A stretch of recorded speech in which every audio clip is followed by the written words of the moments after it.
우리 하나님 말씀 함께 보도록 하겠습니다. 우리 하나님 말씀은 구약성경 창세기 1장 1절 말씀입니다. 구약성경 창세기 1장 1절 말씀 우리 한 절만 함께 읽도록 하겠습니다. 우리 함께 찾으셨으면 함께 읽겠습니다. 태초에 하나님이 천지를 창조하시니라. 아멘. 잠깐 기도하도록 하겠습니다. 전능하신 하나님 감사합니다. 이 시간 하나님의 자녀들이 함께 모여 하나님을 앞에 서서 하나님 앞에 기도하고 또 하나님의 음성 가운데 주시는 하나님 말씀을 듣고자 합니다. 성령 하나님께서 이 시간 역사하여 주셔서 우리가 하나님의 말씀을 듣고 깨달아 그 하나님 말씀 가운데서 주시는 하나님의 은혜를 누릴 수 있도록 도와주시옵시고, 그것이 우리의 힘으로가 아닌 오직 성령 하나님의 그 충만한 임재 속에서 우리 가운데 비추시는 그 찬란한 빛 가운데서 하나님의 말씀을 깨달아 알아가는 은혜가 있게 하여 주시옵소서. 그것이 또한 우리의 가운데 고백되어지는 그 믿음의 고백 속에서 오직 하나님 말씀대로 살아가고자 하는 결단이, 또 하나님 말씀대로 살아가고자 하는 은혜를 누리는 삶의 결단이 오늘 이 시간 우리의 기도 가운데 있게 하여 주시옵소서. 성령 하나님께서 이 시간을 인도하시고 언제나 하나님만을 예배하고 하나님의 말씀만을 듣는 주의 자녀들 될 수 있도록 도와주시옵소서. 주께 모든 것들을 아뢰며 살아계신 우리 주 예수님의 이름으로 기도드립니다. 아멘.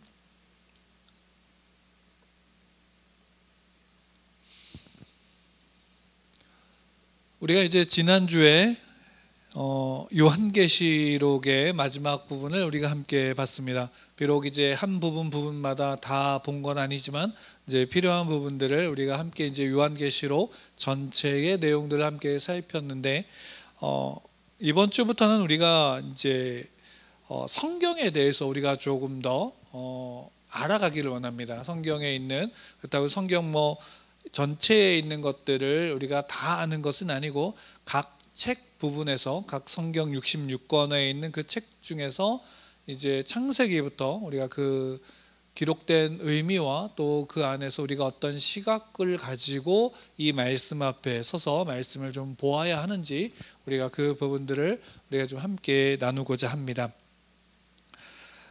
실제로 우리가 성경을 보면서 가장 이제 많이 읽고 또 많이 안다라고 하는 부분들이 있지만, 그러나 실제로 그것은 굉장히 극히 부분적으로만 보게 돼서 오히려 전체 속에서 어떤 의미가 있고 어떤 그 맥락 속에서 우리가 그것을 또한 봐야 되는지를 잃어버릴 때가 있습니다. 그렇기 때문에 우리가 이번에 우리가 창세기부터 이제 각 책을 우리가 조금씩 나누어서 보면서 그 안에서 어떤 의미로 이것이 우리에게 기록되어졌는지를, 또 그래서 그 속에서 우리에게 주신 하나님의 말씀의 그 의미가, 그 뜻이 무엇인지를 조금 더 가까이 나아가서 함께 살펴보고 나누고자 합니다.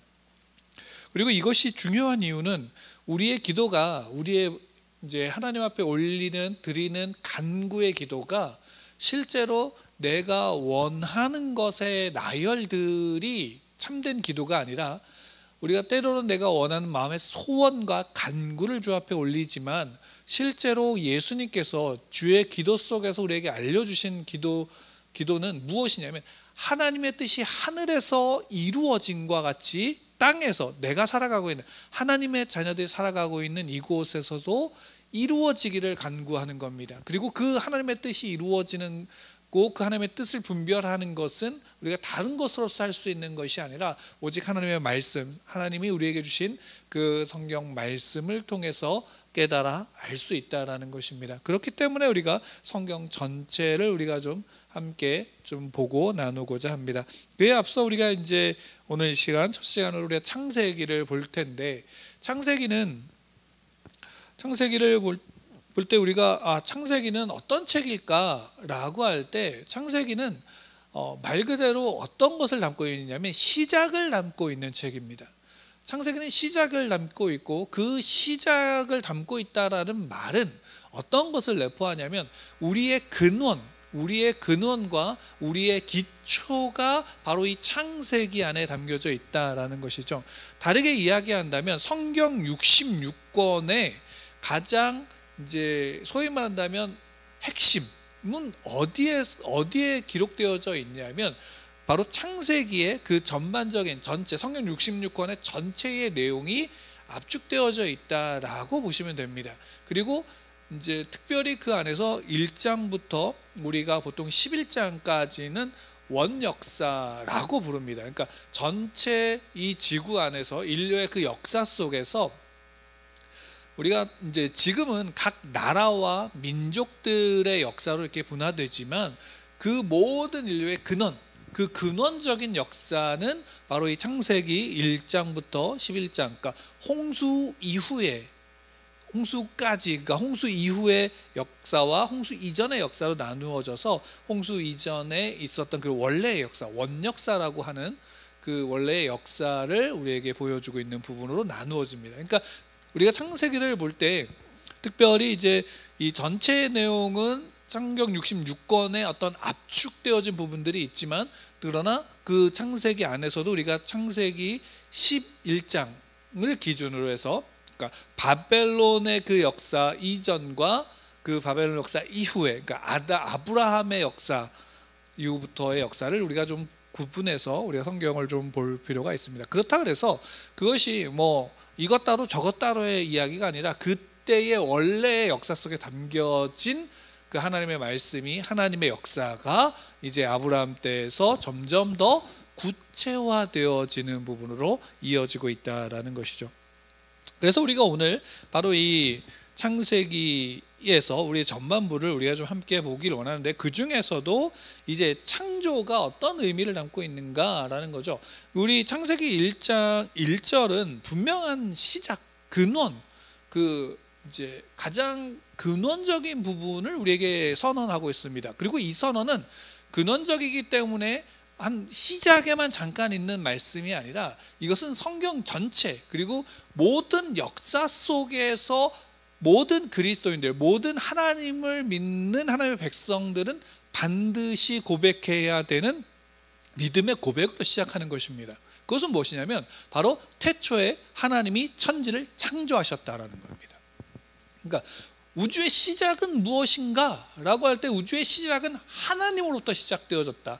그러니까 성경의 알파요 오메가다, 시작이요 끝이다 라고 말씀하신 이유는 뭐냐 하면 바로 이 시작점, 하나님이 모든 것을, 하늘과 땅에 있는 모든 것을 창조하셨다. 하나님이 시작이시고 하나님이 당연히 시작하셨으니까 당연히 그 끝도 누가 맺으시는가? 하나님이 맺으신다라는 거죠. 그러니까 단순하게 태초에 하나님이 천지를 창조하셨다, 하나님이 만드셨다라는 것으로 끝나는 말이 아니라 이것은 시작과 끝을 아우르는 말씀입니다. 그래서 이 태초에 하나님이 천지를 창조하셨다라는 이 고백은, 이 말씀은 우리의 믿음의 고백이 되어져야 되고, 이것이 믿어질 때 우리가 그 다음에 나오는 언약, 구원의, 하나님의 구원의 역사를, 또 그 구원의 성취이신 예수 그리스도를, 또 그 예수 그리스도로 말미암아 마지막 최후의 심판을 우리가 믿고 기다릴 수 있게 되어지는 부분입니다.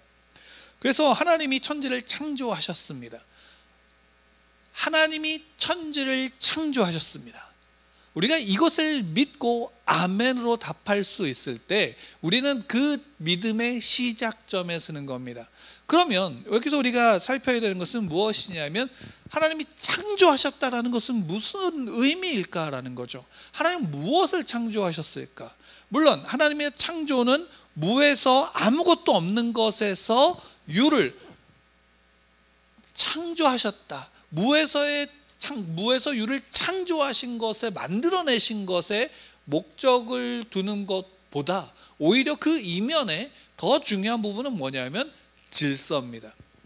그러니까 태초에 하나님이 천지를 창조하셨는데 그 태초에는 뭐냐면 땅이 혼돈하고 공허하며 흑암이 깊음 위에 있다라고 하고 있습니다. 그러니까 공허했다라는 거죠. 아무것도 없었다라는 것이고, 그 안에는 없었다라는 의미는 무엇을 담고 있냐? 무질서했다라는 겁니다. 질서가 없었다라는 거죠.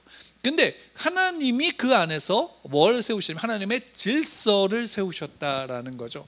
하나님의 질서가 이 창세기의 1장에서 나오는 그 창조의 이야기입니다. 하나님의 질서가 세워진 겁니다. 하나님의 질서가 세워졌다라는 말은 무슨 의미일까요? 질서라는 것은 말 그대로 통치와 연관이 있는 겁니다. 하나님이 질서를 세우셨다라는 것은 모든 것은 하나님으로 말미암아 시작되어져서 하나님이 통치하시고 하나님이 주관하시며 하나님이 섭리하신다라는 의미를 그 안에 담고 있는 겁니다. 왜 우리가 하나님을 믿을까요? 하나님을 내가 믿습니다라고 할 때 그 하나님을 믿는다라는 고백은 단순하게 나 하나님 믿어요 라고 말하는 것으로 끝나는 것이 아닙니다. 믿음이라는 것은 지식입니다. 믿음이라는 것은 그 믿음 안에서 지식이 자라나야 되는 겁니다. 그리고 그 지식은 누구에 대한 것이냐면 하나님에 대한 것입니다. 그런 의미에서 창세기는, 특히나 창세기 1장에서 나오는 그 창조의 이야기는 바로 그 하나님을 우리에게 보여주는 겁니다. 하나님이 어떠한 하나님이신가? 천지를 창조하신 하나님이시다. 하나님은 어떤 하나님이신가? 하나님의 질서를 세우시는 하나님의 질서입니다. 하나님의 질서와 하나님의 통치와 하나님의 다스리심과 하나님의 정복을 행하시는 분이 바로 하나님이다. 그리고 그것을 행할 능력이 하나님께 있다라는 겁니다. 그 능력은 무엇이냐? 무에서 유를 창조하시는 능력이다라는 겁니다. 모든 무질서, 모든 하나님이 없는 것은 이제 없는 겁니다. 하나님이 계시지 않는 곳이 없는 것처럼 어디에서나 그 하나님의 질서가 세워지고 하나님의 질서로 말미암아 모든 것은 이루어졌다, 창조되어졌다라는 사실입니다. 그럼 여기서 우리가 분명하게 나올 수 있는 것이 무엇일까요? 그러면 죄는 무엇이냐라는 문제겠죠. 왜? 아담과 하와가 하나님의 그 질서 속에서, 그 창조 속에서 아담과 하와에게 하나님이 주신 것은 무엇이냐면 생육하고 번성하여 땅에 충만하라라는 것입니다. 이것은 단순하게 사람에게만 주신 것이 아니라 모든 피조물들에게 하나님이 주신 하나님의 명령이었습니다. 근데 거기에 특별한 것은 무엇이냐면 창세기 1장 28절에 하나님이 그들에게 복을 주시며 하나님이 그들에게 이르시되 생육하고 번성하여 땅에 충만하라, 땅을 정복하라, 바다의 물고기와 하늘의 새와 땅에 움직이는 모든 생물을 다스리라 라고 하셨습니다. 그러니까 이 얘기는 무엇이냐면 모든 피조물들, 모든 창조의 질서를 세우시는 그 질서의 중심이 하나님이시지만 그 질서의 수행자, 그 질서를 누가 세상 가운데 그 질서를 세우게 되는가? 바로 하나님의 형상과 모양대로 지음을 받은 사람이다라는 겁니다.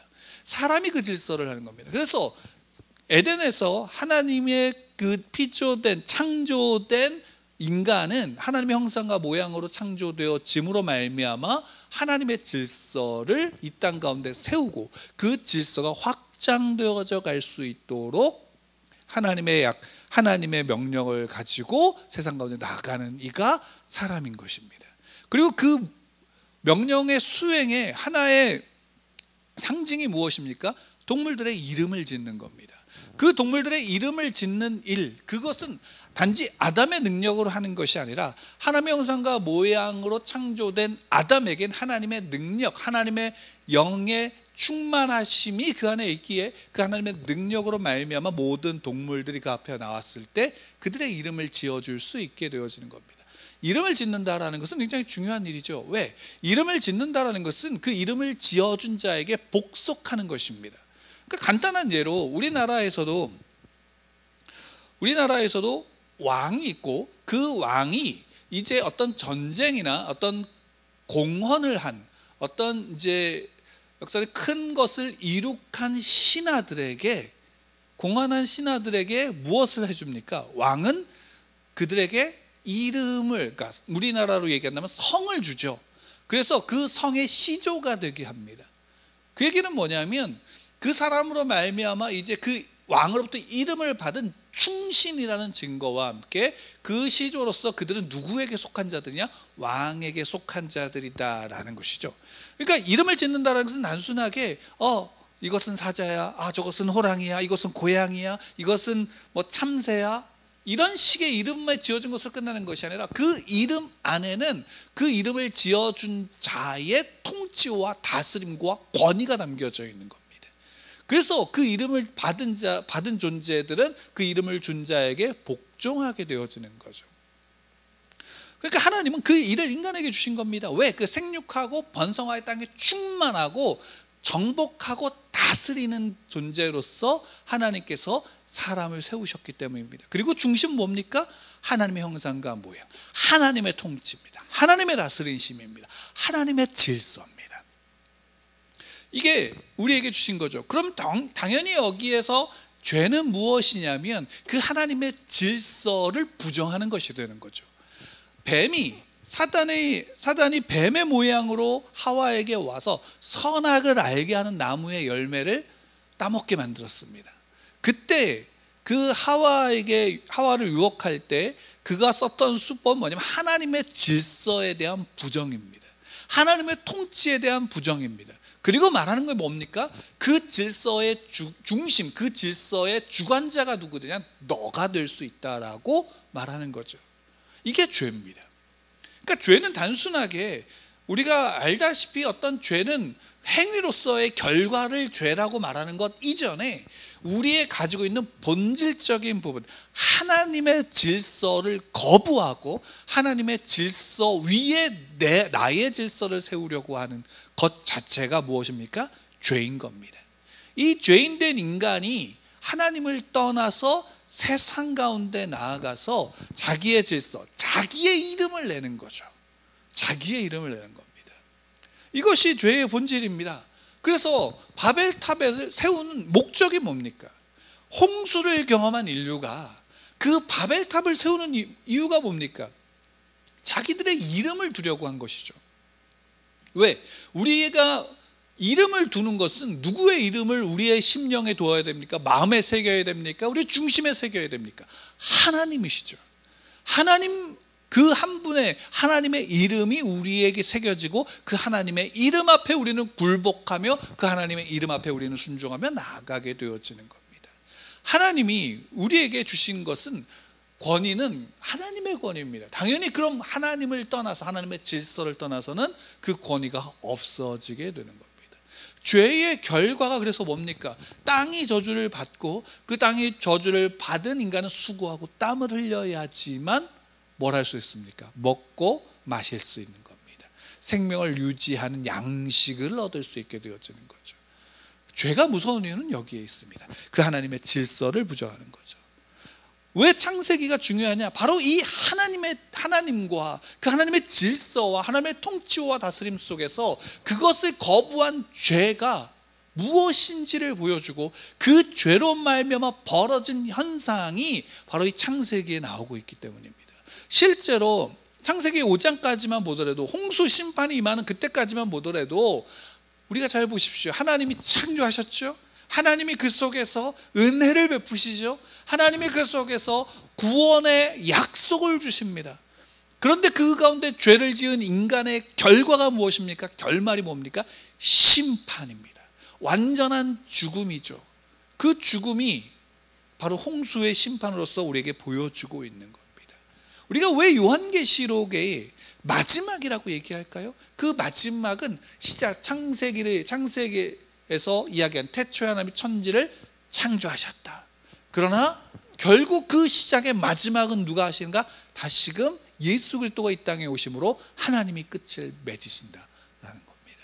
그리고 그 마지막 심판에는, 그 끝맺음에는 하나님의 구원받은 자들, 그 하나님이 택하셔서 구원받은 자들이 그 하나님의 나라를 살아가는 것으로 맞춰지게 되는 것이죠. 우리가 이러한 하나님의 역사, 이러한 하나님의 인도하심, 이러한 하나님의 이끌어 가심, 또 그 속에서 우리가 지은 하나님, 우리를 창조하신 하나님이 어떤 분이신가, 그리고 그 속에서 하나님을 배신한, 하나님을 대적한 죄가 무엇인가, 우리는 이 사실을 알아야 합니다. 우리는 그래서 고백할 수밖에 없는 게 이겁니다. 나는 죄인입니다. 하나님은 천지를 창조하셨고 하나님의 형상과 모양으로 나를 창조하셨지만 우리는 하나님 앞에 죄인입니다. 죄의 결과는 사망임이 드러난 것입니다. 무엇으로요? 결국에는 육신의 죽음조차도 가인이 아벨을 죽이는 것으로서 죄가 점점 커지는 모습을 보게 되어지는 겁니다. 그리고 그 후에는 아무 거리낌 없이 사람이 사람을 죽이게 되는 거죠. 왜? 그것을 통해서 무엇을 나타냅니까? 내가 질서가 되기를 원한 겁니다. 나의 질서를 세우기를 원하는 겁니다. 나의 이름을 가장 높은 곳에 두기를 원하는 겁니다. 이게 죄입니다. 이 죄는 우리에게 있는 것이고 우리의 모습입니다. 저와 여러분들은 어떠한 하나님, 창세기에서 어떠한 것을 보고 있습니까? 하나님이 어떠한 분이신지를 우리는 창세기 1장과 2장을 통해서 분명히 봐야 합니다. 3장을 통해서 우리는 그 죄가 무엇인지를 3장 이후에 4장과 5장과 6장을 통해서 봐야 되고, 또 그 이후에 11장까지 그 바벨의 사건을 통해서 상징되어진 죄의 모습을 봐야 합니다. 그리고 그것이 오늘날 우리에게 얼만큼 깊게 들어와 있는지도 봐야 합니다. 우리가 왜 내가 구원받았다라는 그것을 고백하면 그 후에는 우리의 죄에 대해서는 상관하지 않으려고 할까요? 그것은 우리가 짓는 죄에 대해서 왜 회개해야 되고 왜 회개하는 것이 우리에게 필요한지를 우리에게 분명히 성경은 그 부분에서 보여주고 있는 겁니다. 이단은 말하죠. 회개할 필요가 없다라고 말합니다. 왜요? 우리가 구원받았기 때문에, 하나님 우리를 용서하셨기 때문에, 예수 그리스도가 우리의 모든 죄, 과거와 현재와 미래의 모든 죄를 용서하셨기 때문이다 라고 말합니다. 예, 맞습니다. 모든 죄를 용서하셨습니다. 그럼에도 불구하고 우리는 회개해야 합니다. 왜? 예수 그리스도가 십자가에서 지심으로 말미암아 씻으신 우리의 죄는 우리가 바로 하나님이 되려고 했던 바로 그 원죄입니다. 그러나 그 원죄의 흔적이 우리 가운데 습관으로, 우리의 삶의 모습으로, 환경 속에서 드러나고 있는 죄에 대해서는 우리가 늘 인지하고 그것에 대해서 자복하고 회개함으로 그것을 떠나는 것이 우리에게 필요한 겁니다. 그리고 그것을 볼 수 있는 것은 무엇이냐면 창세기에서 하나님이 어떠한 분이시고 하나님께서 세우신 질서가 무엇인지를 봐야 합니다. 그리고 그 속에서 은혜가 무엇입니까? 하나님이 에덴에서 아담과 하와가 죄를 지은 다음에 쫓겨난 다음에도 하나님은 아담에게 함께 하셨습니다. 그의 자녀들에게도 함께 하셨습니다. 그래서 제사를 드렸던 겁니다. 제사를 드린 이유가 무엇일까요? 하나님 앞에서 하나님이 어떤 분인지를 아는 것이 고백되어지는 것이 제사입니다. 그런데 그 고백, 그 제사마저도 자기의 분냄, 자기의 뜻대로 되지 않았다고, 자기의 질서를 세우지 못했다고 분노하여 자기의 동생을 죽인 것, 이게 죄인된 우리의 모습입니다. 시기하고 질투하고 미워하며 아직까지도 하나님의 뜻을 오해하는 우리의 모습, 우리는 그것을 늘 하나님 말씀 앞에 비추어야 합니다. 오늘 이 시간을 위해서 우리가 주님 앞에 서서 함께 나아갑니다. 우리가 하나님 앞에 기도해야 될 것이 있다면 바로 이것입니다. 무엇을 기도합니까? 하나님이 내게 어떤 분이신지를 고백하는, 또 하나님 아버지를 알려주십시오라고 간구해야 합니다. 하나님의 뜻은 그 하나님을 아는 데서부터 시작합니다. 그리고 또 기도하십시오. 내가 지은 죄가 내 앞에서 펼쳐질 수 있도록, 내가 아직 주 앞에서 버리지 못한 죄를 깨닫게 하여 주십시오. 또한 알고 있음에도 불구하고 내 스스로가 합리화해서 그것이 죄가 아닌 것처럼 행동하는 것에 대해서 주님 용기를 주시사 이 시간 나의 죄를 회개합니다. 내가 더러운 습관과 악함과 미움과 시기와 질투 속에서 하나님을 알지 못하기에 나의 원대로 하나님을 만들려고 했던 내 죄를 용서하여 주십시오라고 우리는 기도하고 간구해야 합니다. 우리가 이 시간 그래서 기도하기를 원합니다. 하나님을 더욱더 알기를 원합니다.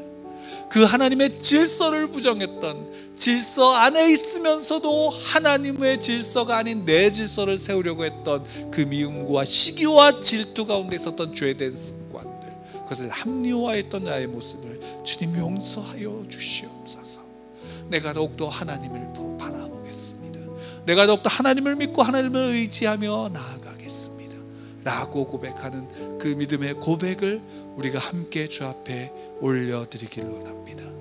우리가 성경을 통해서 그 하나님이 우리에게 주시는 그 이야기들 속에서, 그 흐름 속에서 우리가 그것을 말씀을 붙잡고 기도하기를 원합니다.